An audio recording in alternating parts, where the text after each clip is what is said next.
डोडो TV.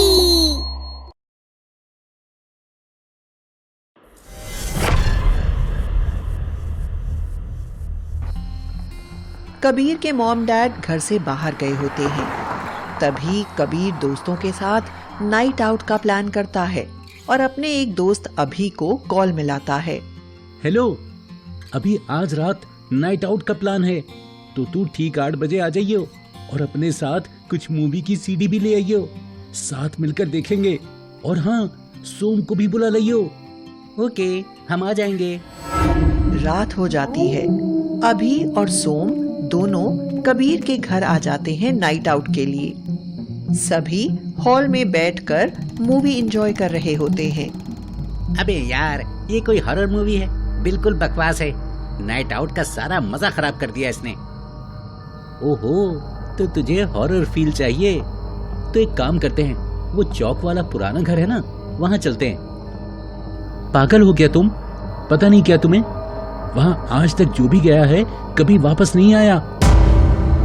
अबे चल चल, पट्टू है तू, डरपो कहीं का। कुछ नहीं है वहाँ, मैं जाऊंगा और वापस भी आकर दिखाऊंगा। चल जा जा, मैं फट्टू नहीं हूँ। चल, मैं भी चलूंगा और तुझे दिखा दूंगा मैं डरपोक नहीं हूँ। तीनों मिलकर चौक वाले पुराने घर जाने लगते हैं। तीनों कुछ ही देर में उस घर के मेन गेट पर आकर खड़े हो जाते हैं। तभी तीनों धक्का मारकर गेट खोलने की कोशिश करते हैं, लेकिन गेट नहीं खुलता है। तीनों वहां से लौटकर वापस घर के लिए मुड़ जाते हैं। तभी उनके मुड़ते ही गेट अपने आप खुल जाता है, लेकिन अंदर जाने को कोई भी आगे नहीं बढ़ रहा था। इतने में सबसे आगे खड़े कबीर को पीछे खड़े सोम ने जोर का धक्का दिया, जिससे कबीर घर में चला गया। उसके पीछे पीछे हंसते हुए बाकी दोनों भी घर के अंदर आ गए। सोम, ये तूने अच्छा नहीं किया। धक्का कैसे मारा? तभी सोम एक बार फिर धक्का मार देता है और हंसने लगता है। ऐसे मारा था धक्का। अरे जाने दे यार, वैसे इस घर में काफी अंधेरा है, मैं लाइट ऑन कर देता हूँ। वैसे भी तू मेरा सच्चा दोस्त है। अच्छा ये बता, अगर मैं इंसान न होकर अगर सुअर होता तो तू भी क्या सुअर बनता मेरी दोस्ती के लिए? सुअर तो नहीं बनता, लेकिन इंसान होने के नाते तुझे कीचड़ में जरूर डाल देता। दोनों जोर से हंसने लगते हैं। तभी पीछे से गेट बंद हो जाता है। क्या यार, हवा से बंद हो गया होगा। चल अंदर चल कर देखते हैं। सभी अलग अलग होकर पूरे घर में घूमने लगते हैं। कबीर डरता हुआ एक रूम में आ जाता है, जहां एक मिरर होता है।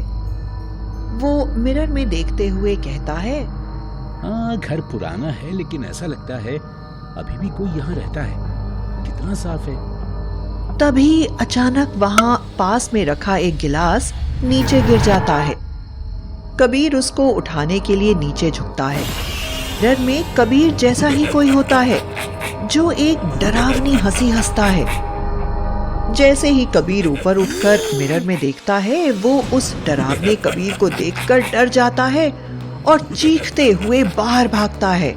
ओह, भागो यहाँ से, भागो। क्या हुआ?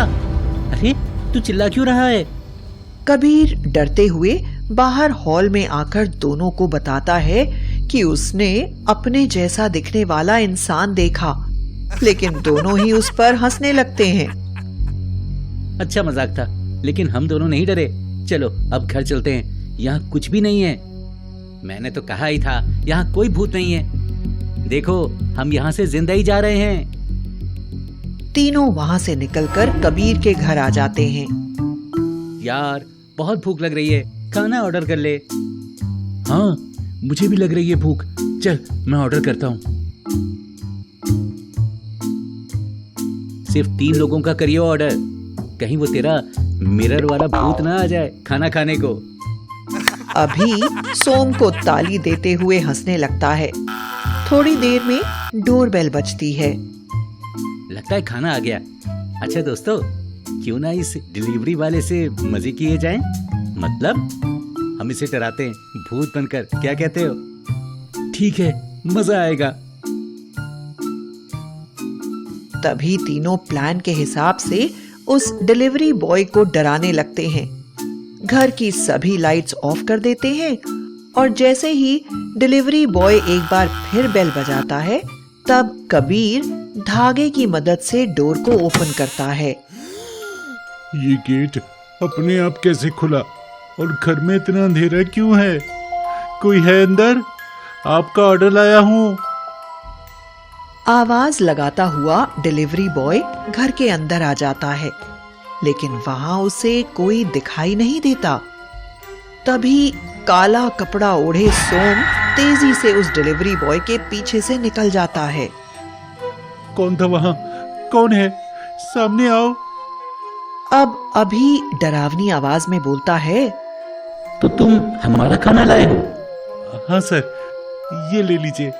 नहीं, हमें ये नहीं चाहिए, हम तो तुम्हें खाएंगे। आ जाओ मेरे पास।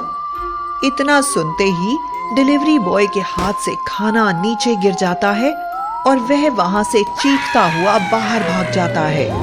बचाओ मुझे, बचाओ मुझे। डिलीवरी बॉय के भागकर जाते ही सोम गेट बंद कर देता है और तीनों जोर से हंसने लगते हैं।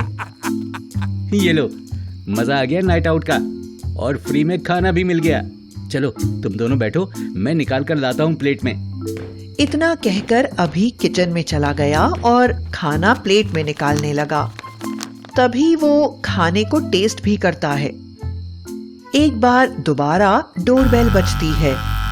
इस वक्त कौन होगा? रुक, मैं देख कर आता हूँ। अभी खाना जल्दी लेकर आ, भूख लग रही है यार।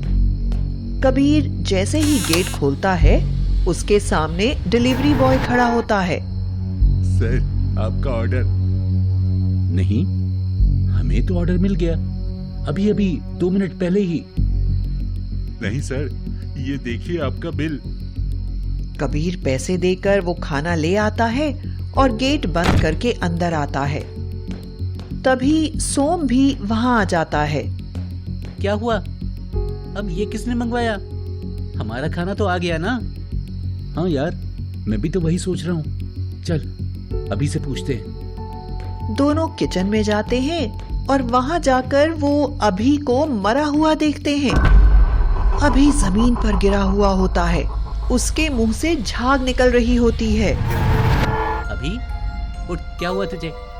ये खाना तो अभी आया था, ये सड़ कैसे गया? इसमें तो कीड़े पड़ गए हैं। कुछ अजीब है यहाँ। भाग यहाँ से सोम, वरना हम भी मारे जाएंगे। इतना कहते ही दोनों वहां से गेट की तरफ भागते हैं, लेकिन तभी हॉल की तरफ से अभी आता हुआ दिखाई देता है। अभी तू जिंदा है? हाँ हाँ, मुझे क्या हुआ? सोम, भाग यहाँ से, ये अभी नहीं है। कबीर सोम का हाथ पकड़कर खींचने लगता है। तभी अभी भी सोम का हाथ पकड़ लेता है। देखते देखते अभी का हाथ एकदम हड्डी का हाथ बन जाता है। कबीर और सोम दोनों जोर लगाकर हाथ छुड़ाकर भागते हैं, लेकिन गेट खुलता ही नहीं। तभी अचानक लाइट बंद हो जाती है और एक आवाज आती है। कहीं नहीं भाग सकते तुम दोनों, तुम भी मरोगे। कौन हो तुम? क्यों मारना चाहते हो हमें? तभी दोनों अचानक ही हवा में उड़ने लगते हैं और हवा में गोल गोल घूमने लगते हैं और एकदम से जमीन पर गिरते हैं, जिससे दोनों को काफी चोट लगती है। तुम लोग ही मुझे यहाँ लाए हो, मेरे घर से। कहा था मैंने तुझे सोम, उस घर में भूत था। देख ले, अब ये हमें मार देगा। सजा तो तुम्हें मिलेगी, क्योंकि तुम लोग मेरे घर बिन बुलाए आए थे। माफ कर दो हमें, जाने दो हमें, कभी वापसी नहीं जाएंगे वहां, वादा करते हैं। तभी भूत जोरों से हंसता है और सोम को पैर से खींचते हुए दूसरे कमरे में ले जाता है और मार देता है।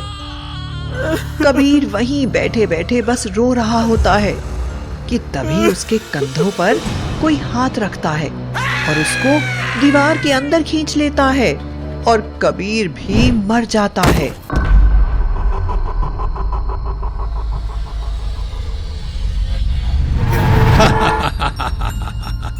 क्यों अब लगाना डर? भूत से मजाक मौत को बुलावा देने के बराबर है। एक डरावनी हंसी हंसते हुए वो भूत नाइट आउट को लास्ट नाइट आउट बनाकर वहां से चला जाता है। बात बहुत पुरानी है। महुआ गांव के लोगों ने पंचायत से सलाह लेकर मिलजुल कर नदी से नहर खोदकर अपने खेतों तक सिंचाई की व्यवस्था कर ली थी। इस काम में औरतों का भी बड़ा योगदान था।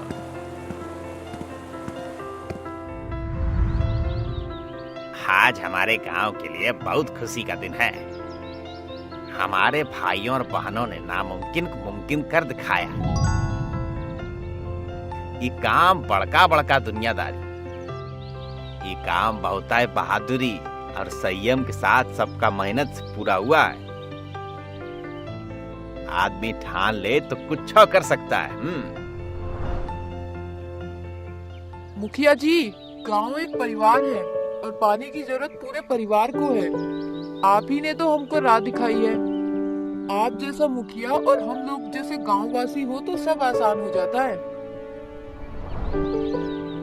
सब खूब जश्न मनाते हैं।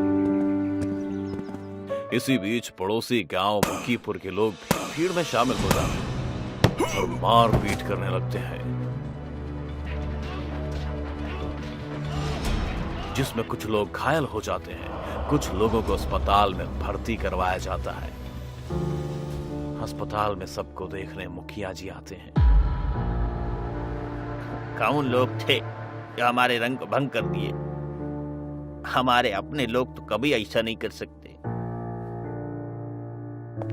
तभी डॉक्टर वहां जाता है और विमला, जिसे पूरा गांव प्यार से अम्मा कहता था, उसके बारे में खबर देता है।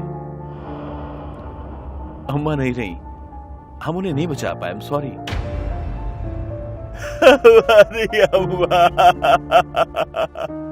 अम्मा हमारी खेत की सिंचाई भी नहीं देख पाई, हमको छोड़कर चली गई।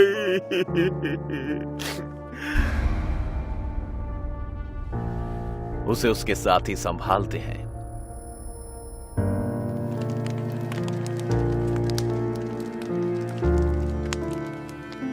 फिर धीरे धीरे करके वो लोग अपनी रोजमर्रा की जिंदगी में लौट आते हैं और सभी लोग खेती में जुट जाते हैं। फिर एक दिन मकीपुर के लोग उनकी नहर से पानी चुराने आते हैं। अलग ये देख लेता है और गांव वालों को बताने जाता है। अरे भाई, मकीपुर वाले हमारी नहर से पानी ले जाने के लिए खुदाई कर रहे हैं। ऐसा क्यों? चलो मुखिया जी से बात करते हैं। सभी लोग खेत का काम बीच में छोड़कर मुखिया के पास जाते हैं। इधर जहां खुदाई हो रही थी, वहां आंधी तूफान आने लगता है। खुदाई करने वालों की आंखों में, नाक, कान, हर जगह धूल मिट्टी घुसने लगती है। उन्हें कुछ भी दिखाई नहीं देता। वहां के हर आदमी को उठा उठाकर किसी ने पटक दिया था। कुछ लोगों को थप्पड़ पड़ रहे थे, कई लोग घायल हो गए थे। मुखिया और गांव के सभी लोग लाठी वगैरह लेकर वहां जाते हैं ताकि मकीपुर वालों को सबक सिखा सकें। पर वहां की हालत देखकर वो लोग स्तब्ध रह जाते हैं। क्या हुआ भाई? किसने मारपीट कर दी? आप लोगों का ये हाल कैसे हो गया? कोई दिखाई नहीं दिया। हम सबको किसी ने पटक पटक कर मारा, पता नहीं कौन था।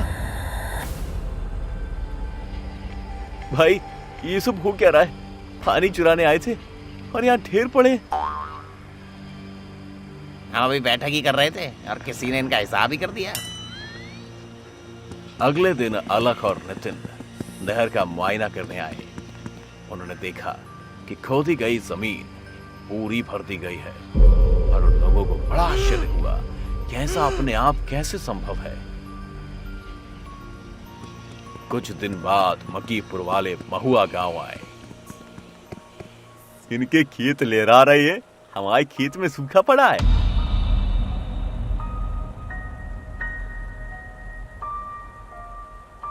अरे जिनकी नहर से पानी ले आने की व्यवस्था तो करनी पड़ेगी भाई साहब। मकीपुर वाले पूरी योजना के साथ रात के अंधेरे में नहर के पास पहुंच गए। वहां एक महिला आराम से बैठकर नहर को देख रही थी। क्या बात है बूढ़ी अम्मा, क्या नहीं आ रही हो? ये अकेली इस उम्र में क्या पहरेदारी का जिम्मा ले लिया है? घर जाओ, राम भजन गाओ। अम्मा घूम कर देखती है तो वो एक भयावह भूतनी की तरह दिखती है। उसकी लाल लाल आंखों में इतना गुस्सा रहता है कि देखकर सब डर जाते हैं। अरे तुम तो अम्मा हो। वो सबको घूर घूर कर देखती है। सब लुढ़कने गिरने लगता है। धूल भरी आंधी चलने लगती है। कोई वहां ठहर नहीं पाता और सब भाग जाते हैं। अम्मा भी गायब हो जाती है। हे रामदीन, हम कैसे सफल हो पाएंगे भाई? बुढ़िया तो मरने के बाद भी चैन नहीं पा रही है। अब तो कमली वाले बाबा का इशारा है, अगली बार उन्हें ले चलेंगे, समझ गए?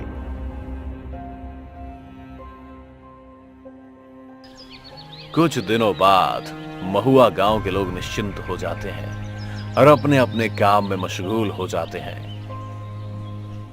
एक रात पूरी तैयारी से मकीपुर वाले नहर बनाने के लिए जमा हो जाते हैं।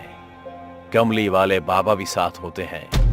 तभी जोर से बिजली कड़कने लगती है, आंधी आ जाती है,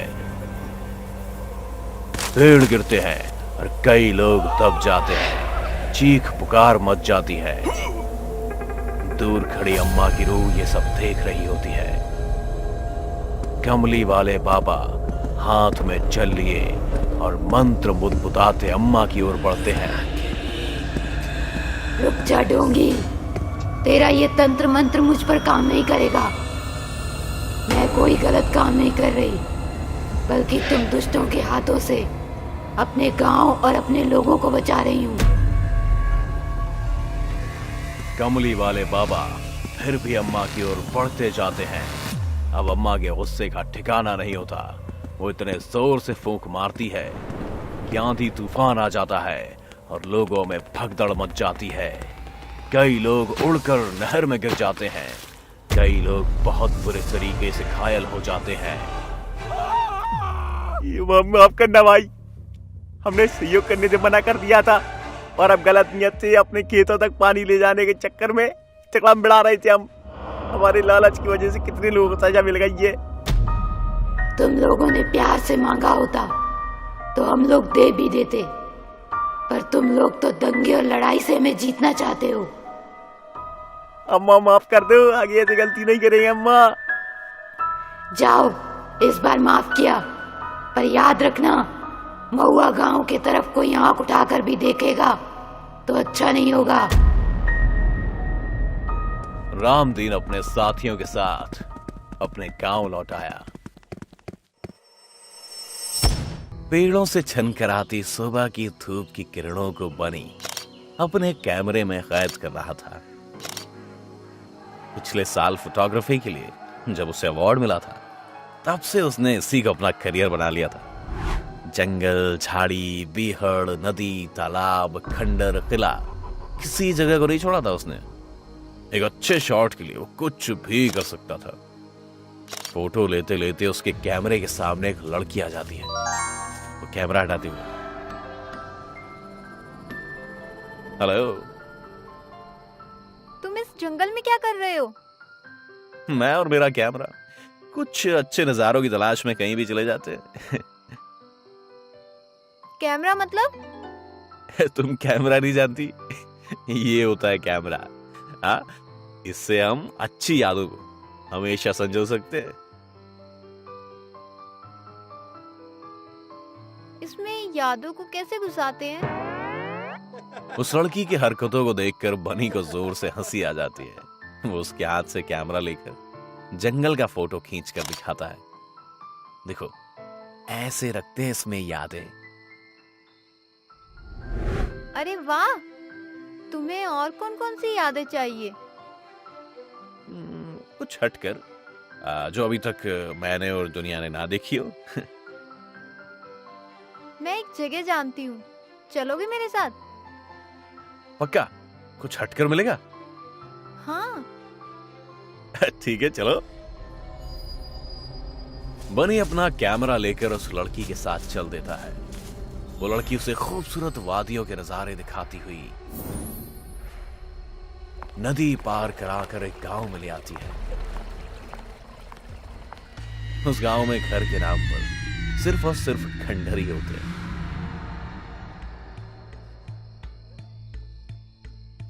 ये कैसी जगह है? हम लोग ऐसे ही रहते हैं। वो सामने वाला घर मेरा है। और वो हाथ पकड़कर उसे अपने खंडहर में ले जाती है। बनी को वो सिर्फ एक खंडहर दिखता है, जहां से उसे कोई नजर नहीं आता। पर लड़की बड़ी उत्सुकता से उसे बताती रहती है। ये मेरी माँ है, ये मेरी दीदी है, और बगल वाला खंडहर मेरी मौसी जी का है। मुझे तो यहाँ कुछ नहीं दिख रहा। तुम क्या बोल रही हो? हाँ, तुम्हें कुछ नहीं दिख रहा क्या? तुम पागल हो गई हो क्या? यहाँ कुछ है ही नहीं तो दिखेगा क्या? हाँ,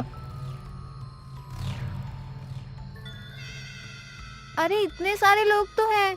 कितनी पुरानी पुरानी कारीगरी की हुई शिल्प है। ध्यान से देखो। तुम्हारा नाम क्या है? अच्छा, एक काम करो, कैमरा निकाल लो, उससे शायद दिख जाए। मैंने पूछा तुम्हारा नाम क्या है? सब लोग परेशान हो जाएंगे, चुप हो जाओ। तुम अपने कैमरे से देखो ना। उस वक्त उस अंधेरे खंडर में हल्की लाल रोशनी होती है और एक डरावनी आवाज आती है। ये सुनकर तो बनी की डर से हालत खराब हो जाती है। अब उसे सब दिखने लगता है, आवाजें भी सुनाई देने लगती हैं। ये कौन हल्ला मचा रहा? हमारे सोने के समय में कौन आ गया? मैं हूँ अम्मा, देखो एक मेहमान लाई हूँ।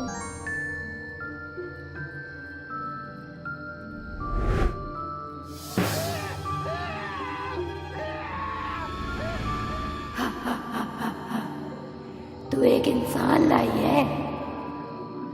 तू एक जिंदा इंसान को लेकर आई है हमारी दुनिया में। अम्मा, चलो हम मुखिया को बताते हैं, हमारी दुनिया में एक इंसान खुद चल कर आया है। भूतनी बनी के पास आती है, उसको अपने बड़े बड़े नाखूनों से छूने की कोशिश करती है। बनी बहुत डरा रहता है। वो भूतनी से खुद को बचाते बचाते पीछे बढ़ता है। वो किसी चीज से टकरा जाता है। उसका कैमरा उसके हाथ से गिर जाता है और वो खुद पीछे गिर जाता है। उतने लोगों में सिर्फ जिस लड़की के साथ वो आया था वही एक नॉर्मल लग रही थी। तुम मुझे कहाँ लेकर आई हो? मुझे वापस जाना है। तुम्हें यादें चाहिए थी ना, अच्छी अच्छी यादें संजो लो। नहीं, मुझे कुछ नहीं चाहिए। अगर मैं जिंदा बच गया तो बहुत यादें बना लूंगा। प्लीज मुझे वापस छुड़ाओ, प्लीज। तुम डर क्यों रहे हो? प्लीज मुझे यहाँ से बाहर निकालो, प्लीज। अम्मा, मुखिया को बताएं या हम लोग ही रख लें? यह मानव शरीर 1 महीना पुराना हो गया।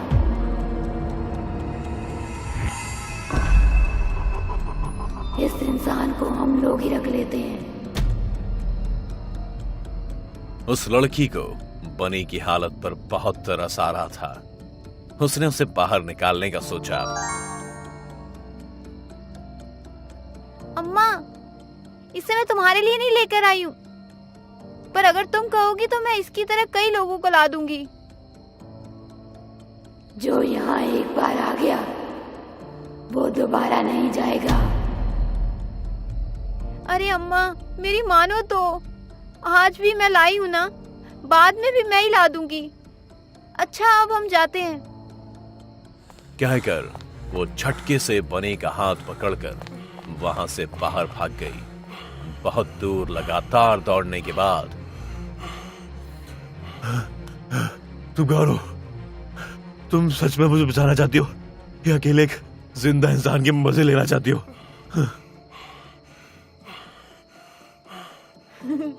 पहले सांस तो ले लो।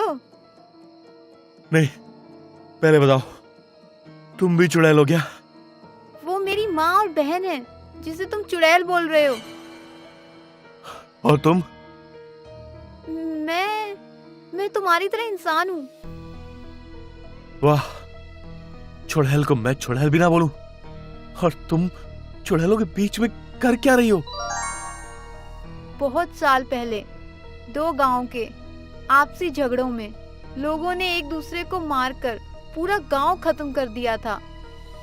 ये मेरा दूसरा जन्म है, पर मेरी यादें पिछले जन्म की मेरे मन से मिटी नहीं। तो मैं अपना गांव देखने आई थी और फिर इन लोगों की हालत देखकर मैं यहीं रह गई। इस बात में कोई सच्चाई नहीं है। जो सच था वो मैंने बता दिया, पर बस इतना याद रखना, इस जंगल में और इस गांव में कभी मत आना। मुझे नहीं पता थी कि अच्छी यादों को संजोने में जान भी जाने का खतरा होता है। आज तो मैंने बचा लिया, पर आगे तुम ध्यान रखना। इतना कहकर वो लड़की चली जाती है और बनी अपने मन में उठे सवालों को दबाते हुए उल्टे पांव वहां से दौड़कर भाग जाता है।